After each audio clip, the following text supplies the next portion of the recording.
Жителю Гагрского района 1974 года рождения вменяется преступление, предусмотренное частью 2 статьей 223 Уголовного кодекса Республики Абхазия.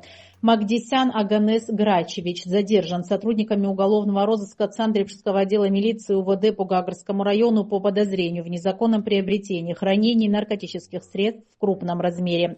Масса изъятого наркотического вещества марихуана составила 25,756 граммов, которое подозреваемый хранил в ветхом строении своего домовладения до обнаружения и изъятия сотрудниками милиции.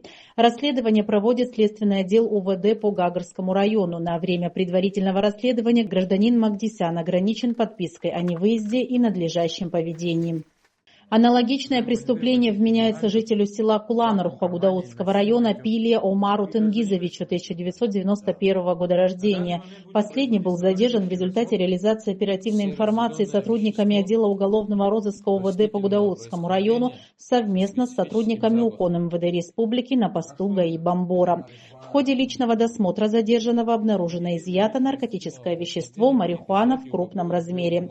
Расследование в рамках уголовного дела, возбужденного по части 2 статьи 223 Уголовного кодекса Республики, проводит следственный отдел отдела внутренних дел по Гудаутскому району.